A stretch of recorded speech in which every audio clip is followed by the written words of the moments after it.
May isang babaeng Pranses na bumalik sa France matapos ang 2 taong paninirahan sa Pilipinas. Sa sobrang laki ng kanyang ipinagbago, hindi na siya nakilala ng sarili niyang ina na sumundo sa kanya sa airport. Hayaan ninyong ibahagi ko sa inyo ang kahanga-hangang kwento ng pagbabago ng isang babae mula sa isang pamilya ng mga abogado sa Paris na mahigit 1 dekada nang nagkukulong sa sarili dahil sa mga peklat ng tigyawat at mababang pagtingin sa sarili. Kung magtatapat ka lang din namang gamit yang mukha mo, dapat tumingin ka muna sa salamin. Paano kaya nagawang magbago ng isang babaeng nasaktan ng husto sa mga salitang ito at muntik nang tumigil sa pag-aaral? Maging ang kanyang mga magulang, na 2 taong tumutol sa kanyang pagpunta sa Pilipinas, ay tuluyan ding pumayag dahil sa kanyang matinding pakiusap at nangakong susuportahan siya. Ang pagbabagong naranasan niya sa loob lamang ng ilang linggo pagtapak sa Pilipinas ay hindi niya kailanman inasahan. Sa paglipas ng panahon, ang kanyang mga kaibigan sa France pa mismo ang nagsimulang magbigay ng mga nakakagulat na suhestiyon. Ngunit ano nga ba ang tuluyang nagpabago sa puso ng kanyang mga magulang na mahigit 1 dekada nang nag-aalala para sa kanya? Samahan ninyo akong tuklasin ang kanyang di kapanipaniwalang karanasan. Kumusta sa inyong lahat? Ang kuwentong ibabahagi ko ngayon ay maaaring mahirap paniwalaan. Ito ay tungkol sa isang 25 taong gulang na babaeng Pranses na nagbago at naging isang ganap na bagong tao sa Pilipinas. Kapag iniisip ko ngayon, para talaga itong isang pelikula. Ang pangalan ko ay Elara. Isa akong purong Parisian, isinilang at lumaki sa 16th Arrondissement ng Paris. Kung pamilyar kayo sa Paris, alam ninyo kung anong uri ng lugar ang 16th Arrondissement. Isang marangyang lugar kung saan matatanaw ang Eiffel Tower, doon ako lumaki. Ang aking ama ay isang senior partner sa Bernard Partners, isa sa mga nangungunang law firm sa France. Ang aking ina naman ay ang presidente ng Paris National School of the Arts. Sa paningin ng iba, isa akong anak na lumaki sa karangyaan at walang anumang kakulangan. Sa aming sala ay may nakasabit na orihinal na pinta ni Chagall. At karaniwan na sa amin ang manood sa Opera House tuwing katapusan ng linggo. Ngunit ang buhay ko ay malayo sa pagiging marangya. Mula pagkabata, malala na ang problema ko sa tigyawat. Sa edad na 13, nagsimulang mamula at mamaga ang buong mukha ko. At sa paglipas ng panahon, nag-iwan ito ng mga peklat. Bukod pa roon, mataba ako. Ang tangkad ko ay nasa 160 cm lang, pero ang timbang ko ay palaging nasa 75 kilograms. Laging sinasabi ng aking ina, Elara, ang lahat sa angkan natin ay matikas at maganda. Dapat maging ganoon ka rin. Sa tuwing naririnig ko iyon, naninikip ang dibdib ko. Bakit iba ako sa pamilya ko? Bakit ako lang ang ganito? Ito ang palagi kong iniisip. Noong elementarya, medyo ayos pa. Ang mga bata ay simple lang. Basta masaya kang kalaro, magiging kaibigan ka nila, ano man ang itsura mo. Pero nagbago ang lahat pagdating ng middle school. Ang paaralan ko ay ang Sainte-Marie de Passy, isang kilalang pribadong paaralan sa Paris. Ang mga nag-aaral doon ay talagang magaganda at makikisig, para silang mga modelong lumabas mula sa isang fashion magazine. Ako lang ang litaw na litaw sa kapangitan. Nang ako ay nasa 2 taon sa middle school, may laro kaming soccer sa PE class. Kailangan naming bumuo ng mga koponan. Pero walang pumili sa akin. Ako ang huling natira. At sa huli, isang team ang napilitang kunin ako. Noong mga sandaling iyon, may nagsabi, "Si Elara, kapag nakakita ng bola, baka donut ang maisip niya." Nagtawanan ang lahat. Pag-uwi ko sa bahay ng araw na iyon at tumingin sa salamin, naramdaman kong totoo nga ang sinabi nila. Ang mukha ko ay parang isang bilog na donut. Magdamag akong umiyak sa aking unan. Lalo pang lumala ang sitwasyon pagdating ng high school. Palagi akong nasa isang sulok lang kapag kasama ang mga kaibigan. At kapag may picture taking, palagi akong nagtatago sa pinakalikod. Naging pangkaraniwan na sa akin ang magpalipas ng oras sa library nang mag-isa tuwing lunch break. Sa gitna ng lahat ng ito, sa edad na 18, May isang pangyayaring tuluyang nagpabago sa aking buhay. Mayroon kaming kaklaseng lalaki na nagngangalang Jonathan. May taas siyang 185 cm, blonde ang buhok, at asul ang mga mata, isang tipikal na gwapong Pranses. Mahigit 1 taon ko na siyang lihim na gusto. Kapag dumadaan si Jonathan sa hallway, kumakabog ang dibdib ko. Kapag nakikita ko siyang ngumiti, buo na ang araw ko. Alam kong parang ang babaw, pero iyon ang inakala kong pag-ibig. Isang araw, naglakas loob akong magtapat sa kanya. Ang kaibigan kong si Clara ang nag-udyok sa akin. Lara, alam ng lahat na may gusto ka kay Jonathan. Subukan mo na, sabi niya. Kaya pagkatapos ng klase, hinintay ko si Jonathan sa hardin ng paaralan.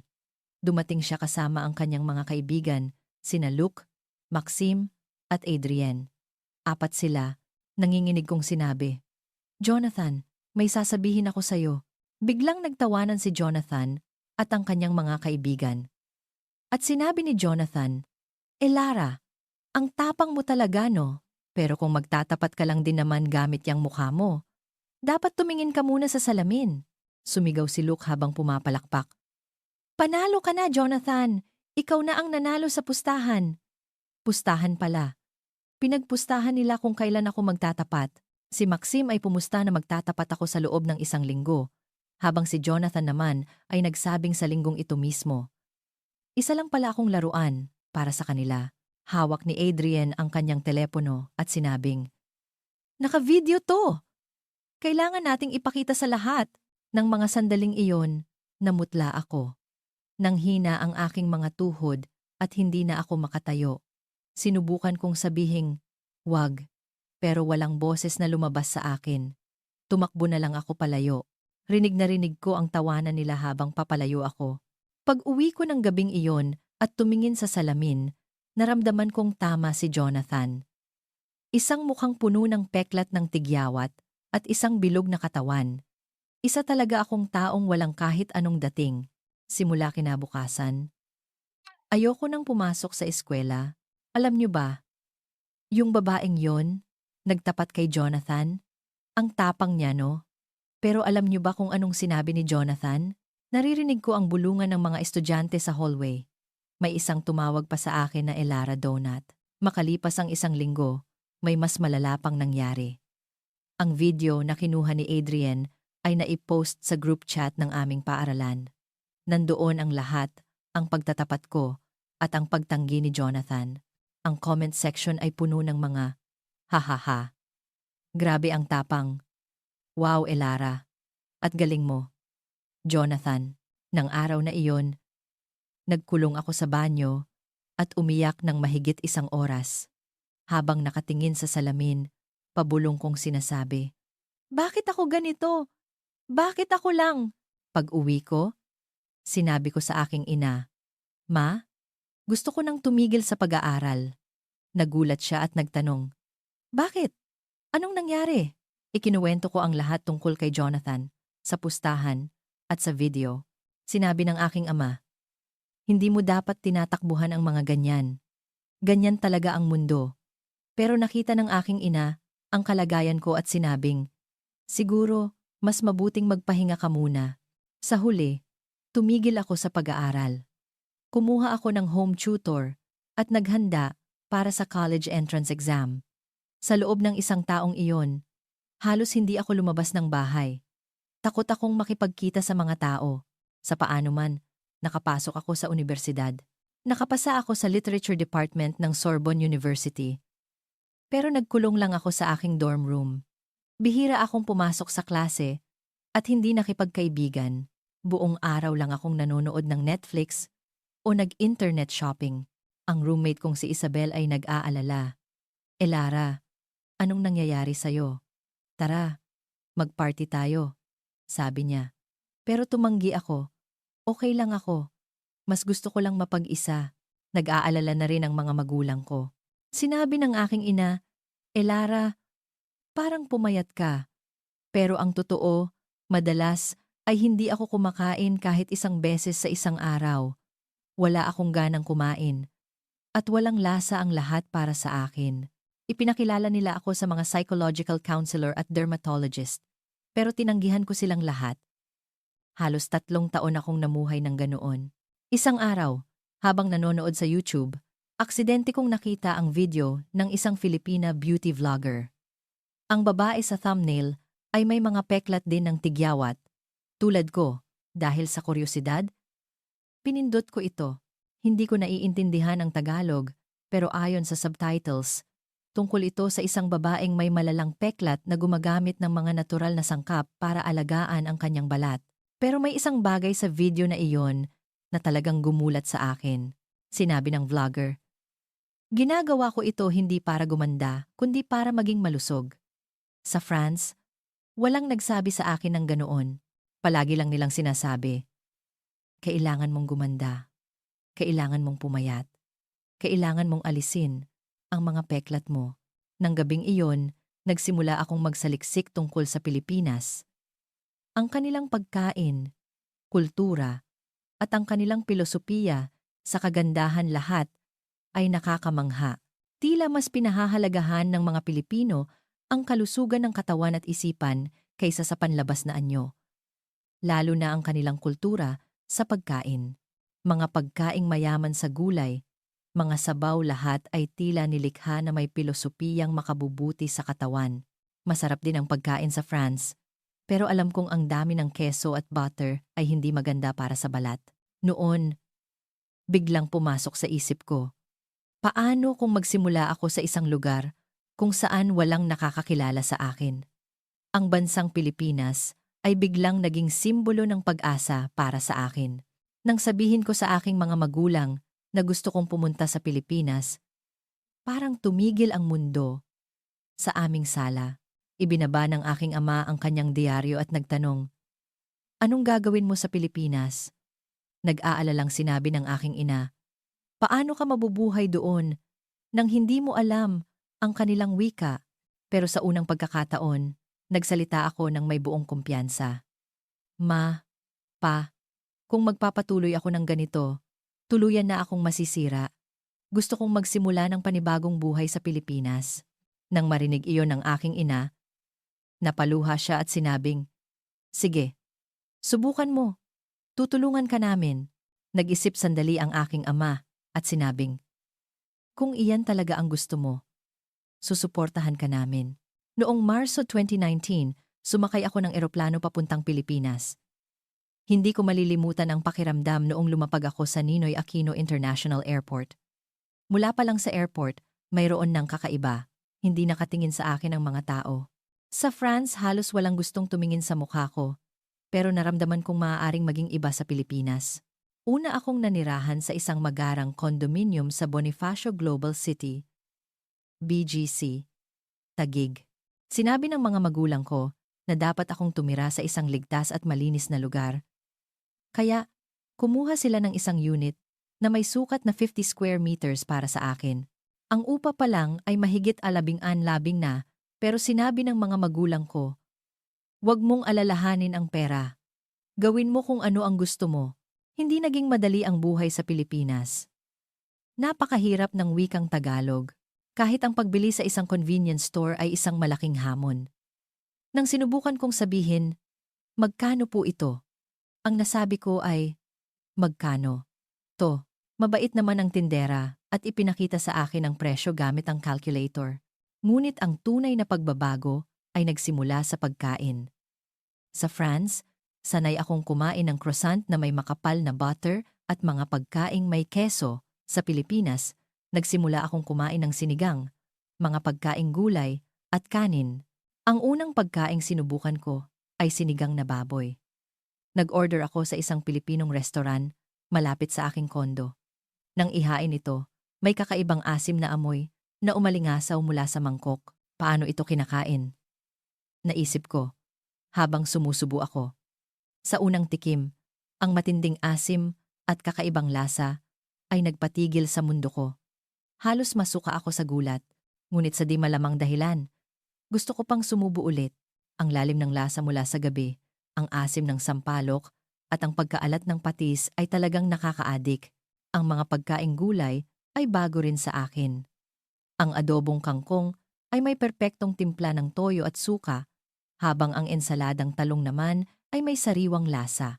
Sa France, hindi kami nagluluto ng gulay sa ganito karaming paraan. Ngunit ang pinakanakagulat sa lahat ay ang kanin na kasama ng lahat. Noong una, iniisip ko kung bakit kailangan ng kanin sa bawat ulam, pero di nagtagal. Naging bahagi na ito ng aking panlasa. Makalipas ang isang buwan, tuluyan nang nagbago ang aking panlasa. Ang mga pagkaing Pranses ay bigla kong naramdamang masyadong mamantika. Kapag kumakain ako ng pagkaing Pilipino, gumaan ang pakiramdam ng aking tiyan at katawan. Para matuto ng Tagalog, nag-enroll ako sa isang language school sa BGC. Dito ko nakilala si Maya, isang Pilipina. Nag-aaral si Maya ng Pranses at nag-alok na magkaroon kami ng language exchange. Ate, tuturuan kita ng Tagalog, tapos turuan mo ako ng French. Dahil kay Maya, mas naging madali ang aking pag-angkop sa buhay sa Pilipinas. Pagkatapos ng klase, sabay kaming pumupunta sa isang kafe para magturuan ng wika. Nang tanungin ako ni Maya, "Ate, ano ang paborito mong pagkaing Pilipino?" Sagot ko, "Sinigang!" Noong una, nagulat ako sa asim. Pero ngayon, adik na ako. Sa tuwing sumasagot ako sa Tagalog, pumapalakpak si Maya sa aming mga pag-uusap. Nasimulan kong ibahagi ang aking mga problema sa balat. Maya, kumusta ang pag-aalaga ng balat dito sa Pilipinas? Iba ba sa France? Nang itanong ko iyon, sinabi ni Maya, "Ate, ang mga dermatologist dito sa Pilipinas, sobrang galing. Lalo na sa area ng Makati, may mga sikat diyan. Dahil doon, pagkalipas ng isang buwan, pumunta ako sa isang dermatologist sa Makati na inirekomenda ni Maya. Ang mga peklat ng tigyawat ay matagal ko ng problema. Habang naghihintay ako sa reception, may isang matandang babae na nakaupo sa tapat ko ang nagsabi, "Naku, dayuhan ka pala.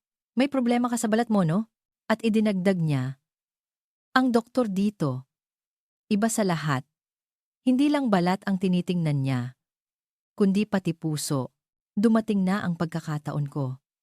Ang doktor ay isang babae na nasa mga 50s ang edad at may mahinahong aura. Pagkakita sa akin, ang una niyang sinabi ay, "Siguradong nahirapan ka, no? Matagal mo nang pinoproblema yang balat mo." Sa mga salitang iyon, hindi ko napigilang mapaiyak. Sa France, walang sino man ang unang nagtanong tungkol sa nararamdaman ko. Tiningnan ng doktor ang aking mukha at sinabi, "Hija, bago nating gamutin ang balat mo, baguhin muna natin ang iyong pamumuhay. Hindi ang balat mo ang babaguhin natin, kundi ang ritmo ng iyong buhay." Parang huminto ang puso ko. Sa France, walang nagsabi sa akin ng ganoon. Palagi lang, "Subukan mo itong laser. Gamitin mo itong cream na ito." Pero ang doktor na Pilipina ay nagsabi ng isang bagay na mas malalim. "Ano po ang ibig ninyong sabihin?" Tanong ko. Ngumiti ang doktor at ipinaliwanag. "Matulog ka ng maaga, kumain ng masustansya, bawasan ang stress, at regular na mag-ehersisyo. Kusang gaganda ang balat mo. Huwag mong subukang baguhin ang iyong panlabas na anyo. Simulan mo sa pag-aalaga sa iyong katawan mula sa loob." Paglabas ko ng klinika, pumunta ako sa banyo at umiyak ng matagal. Ang mga salita ng doktor ay paulit-ulit na tumatakbo sa aking isipan. Hindi ang balat mo ang babaguhin natin, kundi ang ritmo ng iyong buhay. Dahil sa mga salitang iyon, umiyak ako ng buong puso. Doon ko napagtanto kung gaano kalaki ang aking pagkakamali. Nang gabing iyon, habang nakatingin sa salamin, nagpasya ako. Dadalhin ko ang pilosopiyang ito sa France. Doon nagsimula ang tunay na pagbabago. Araw-araw, natutulog ako ng 11 p.m. at gumigising ng 7 a.m. Sa umaga, palagi akong umiinom ng mainit na sabaw, tulad ng tinola. At sa tanghalian, kumakain ako sa mga karinderya na maraming ulam na gulay. Sa gabi, kumakain ako ng magaan na salad o lugaw. Nagsimula rin akong mag-ehersisyo. Madalas akong pumunta sa Ayala Triangle Gardens na malapit sa aking kondo. Ang dahan-dahang paglalakad sa parke ay naging bahagi ng aking araw-araw na gawain. Ang mga tita na nakikilala ko doon ay napakabait. Naku, dayuhan ka pala. Masarap ba ang pagkaing Pilipino? Tanong nila. Habang inaalok ako ng pandesal, ipinakilala rin ako ni Maya sa hilot. Ate, subukan mo ang hilot, sobrang sarap sa pakiramdam, sabi niya. Noong una, iniisip ko, ano ang maganda sa masahe lang? Pero nang sinubukan ko, iba talaga. Ang pagmamasahe, gamit ang virgin coconut oil, ay nagpapainit sa buong katawan ko at nagpapakalma sa aking isipan.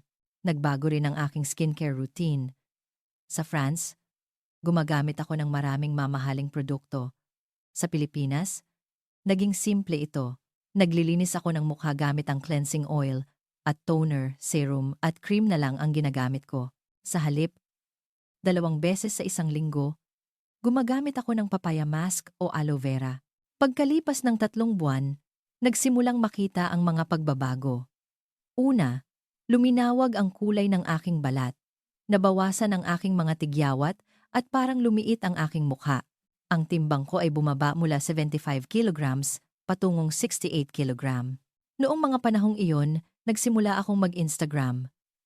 Gumawa ako ng account na Elara in Manila at nagsimulang idokumento ang aking araw-araw na buhay, parang isang tala-arawan. Noong una, para lang sa sarili ko.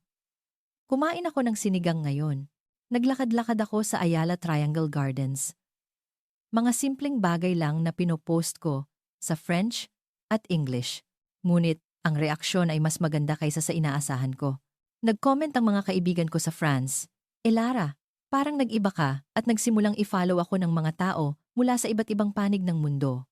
Lalo na ang mga taong may problema rin sa balat at self-esteem, sila ang pinakamalaking sumusuporta sa akin. May problema rin ako sa tigyawat. Kung gagawin ko ang ginagawa mo, magbabago rin kaya ako? Talaga bang maganda sa balat ang pagkaing Pilipino? Gusto ko ring subukan. Isa akong Pranses. At dahil sa'yo, nagkaroon ako ng lakas ng loob. Habang binabasa ko ang mga komentong ito, naramdaman kong hindi ako nag-iisa. Nalaman kong marami palang katulad ko sa mundo. At ang aking pagbabago ay nagbibigay sa kanila ng pag-asa. Pagkalipas ng 6 na buwan, umabot sa 20,000 ang aking followers. May mga brand na nag-alok ng sponsorship. Ang mga produktong talagang ginamit ko at nakita kong epektibo lang ang ipinakilala ko. Lalo na ang mga natural na produktong gawa sa Pilipinas. Pagkatapos ng 1 taon, nagsimula akong magbenta ng mga produktong Pilipino sa France sa ilalim ng sarili kong brand, Elara, Manila. Nagsimula ako sa isang online store. At ang naging tugon ay napakaganda. Ang katotohanang ako mismo ang gumamit at nagpakita ng proseso ng pagbabago ay nagbigay ng malaking tiwala sa mga tao. Sa 2 taon, isang di kapanipaniwalang pagbabago ang nangyari. Umabot sa 500,000 ang aking followers sa Instagram. Dahil sa paglago ng aking social media, nagsimula na rin akong kumita mula sa mga sponsorship at advertisement. May mga Pilipinong cosmetic brand na nag-request sa akin na ipromote ang kanilang mga produkto at may mga media outlet sa France na humiling ng interview. Dahil sa mainit na pagtanggap ng mga tao sa buong mundo, nakumbinsi ako. Kailangan kong ibahagi ang pilosopiyang natutunan ko sa Pilipinas sa mas maraming tao, lalo na sa aking mga kababayan sa France. Ngunit sa mga panahong ito, nagsimula akong makaramdam ng pananabik para sa France. Lalo na ang aking mga magulang, kahit madalas kaming mag-video call. Gusto ko silang makita ng personal at ipakita ang aking pagbabago. Nang sabihin ng aking ina, Elara, ang ganda-ganda mo na. Umuwi ka naman minsan at turuan mo kami ng sikreto mo. Doon ako nagpasya. Oras na para bumalik sa France at ibahagi ang aking mga natutunan. Ang 2 taon ko sa Pilipinas ay parang isang panaginip. Sa Pilipinas, ako ay naging isang bagong tao.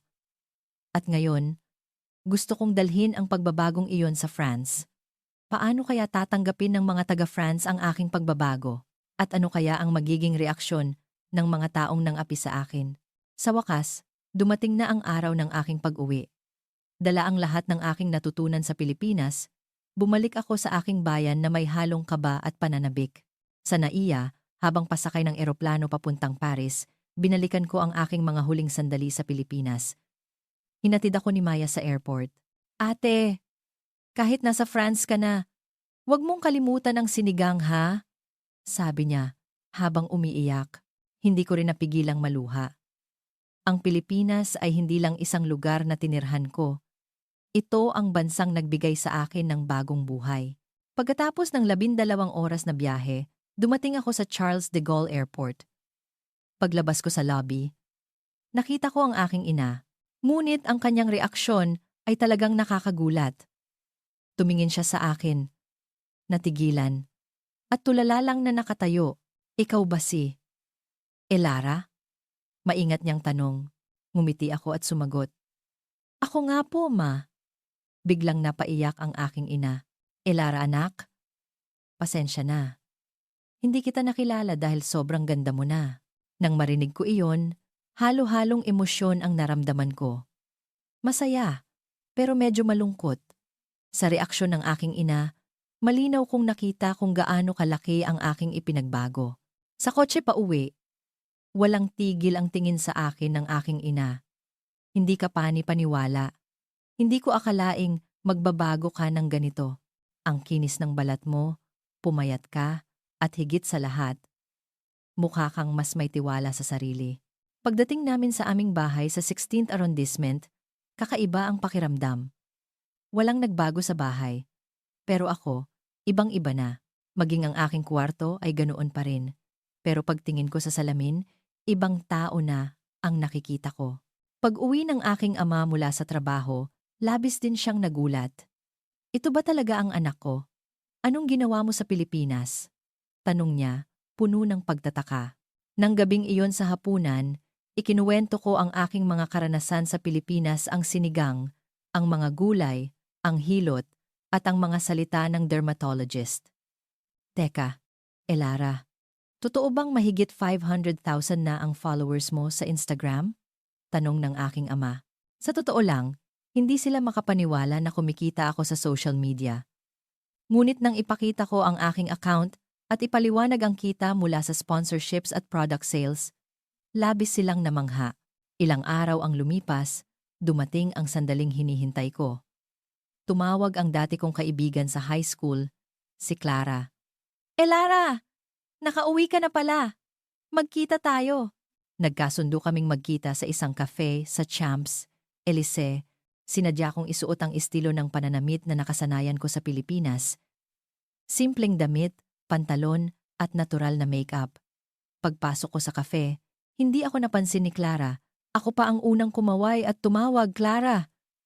At napanganga siya. Lara? Ikaw ba yan? Imposible. Ibang-iba ka na. Nakakatuwa ang reaksyon ni Clara. Noong una, gulat siya, pero unti-unti, napalitan ito ng inggit. Ginawa mo ba ito mag-isa? O baka naman, nagparitoke ka? Nagpalipo? Mahinahon akong ngumiti at sumagot. Ang natutunan ko sa Pilipinas ay simulan ang pagbabago mula sa pag-aalaga sa sarili.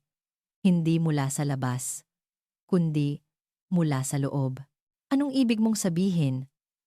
Paanong magbabago ng ganyan dahil lang doon? Sabi niya. Dahan-dahan kong ikinuwento ang aking mga karanasan. Ang pagkain, ehersisyo, lifestyle, at pagbabago ng pananaw. Pero habang nag-uusap kami, biglang sinabi ni Clara, oo nga pala. Lara, ipakikilala ko sa iyo ang kaibigan ko at may tinawag siya.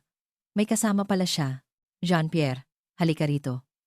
Ito yung kaibigan ko noong high school, si Elara. Si Jean-Pierre ay isang 29 taong gulang na arkitekto. Matangkad, guwapo, at tipo ni Clara. Habang ipinakikilala ako ni Clara, may halong pagmamayabang sa kanyang tono, ngunit hindi inaasahan ang reaksyon ni Jean-Pierre. Hello, Elara. Galing ka pala sa Pilipinas? May kakaiba kang aura. Mas naging interesado si Jean-Pierre sa akin kaysa kay Clara, at biglang sumimangot ang mukha ni Clara. Mula noon, nagkaroon kami ng ugnayan ni Jean-Pierre. Nagsimula bilang magkaibigan, pero sa bawat pagkikita namin, mas lalo siyang nagiging interesado sa aking mga kwento at sa kulturang Pilipino. Ngayon, Nasa getting to know stage na kami. Si Clara naman, patuloy na tumatawag. Paano ka nagbago ng ganyan? Kung pupunta rin ba ako sa Pilipinas, magiging ganyan din ako? Ang dating ng iismol sa akin ay inggit na ngayon. Makalipas ang isang buwan, isang malaking kaganapan ang nangyari, ang aming high school reunion. Noong una, ayaw kong pumunta, pero sabi ng aking ina, pumunta ka, ipakita mo sa kanila kung gaano ka na nagbago. Kaya pumunta ako. Pagpasok ko sa venue, grabe ang reaksyon ng lahat. Walang nakakilala sa akin.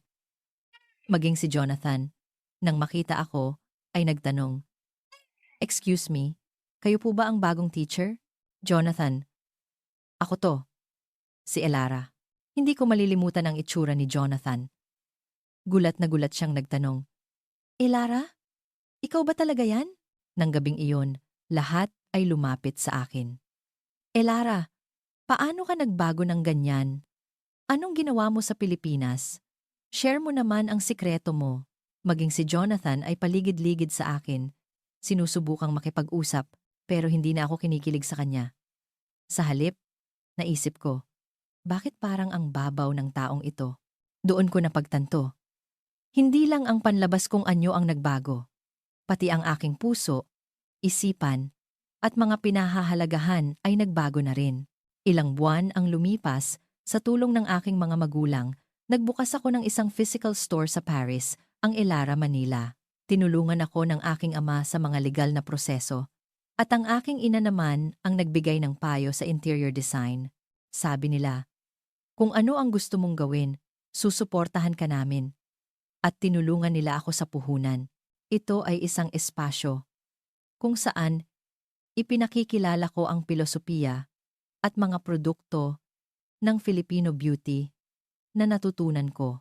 Maliit lang ang tindahan, pero bukod sa mga piling produktong Pilipino, mayroon ding maliit na kafe kung saan matitikman ang mga pagkaing Pilipino. Mula sa unang araw, dinumog ito ng mga tao. Hindi lang ang aking mga followers, kundi pati na rin ang media sa France. May lumabas pang artikulo na may titulong, "Ang Sikreto ng Kagandahan," na natuklasan ng isang Parisian sa Pilipinas. Tuwang-tuwa ang aking ina habang pinapanood ang aking pag-unlad. Ang araw na hindi kita nakilala sa airport, iyon ang pinakamasayang pagkakamali sa buhay ko. Dahil sa akin, nagsimula na rin kumain ng pagkaing Pilipino, ang aking ina at ginagaya ang aking skincare routine. Maging ang aking ama ay nagustuhan ang sinigang. Ang lalim ng lasa ng sabaw na ito. Mukhang napakasustansya talaga ng pagkaing Pilipino, sabi niya.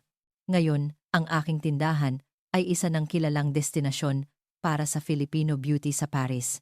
Araw-araw, may mga babaeng Pranses na bumibisita para matuto tungkol sa filosofiya ng kagandahang Pilipino. Kamakailan, nakatanggap ako ng request para sa isang interview mula sa isang sikat na magazine sa France. Sa huli, tinanong ako ng reporter, ano ang ibig sabihin ng Pilipinas para sa iyo? Tahimik akong sumagot, ang Pilipinas ang bansang nagpabago sa aking salamin. Mula sa isang salamin na nagpapakita ng aking mga kapintasan, ito ay naging isang salamin na nagpapakita ng aking tunay na pagkatao.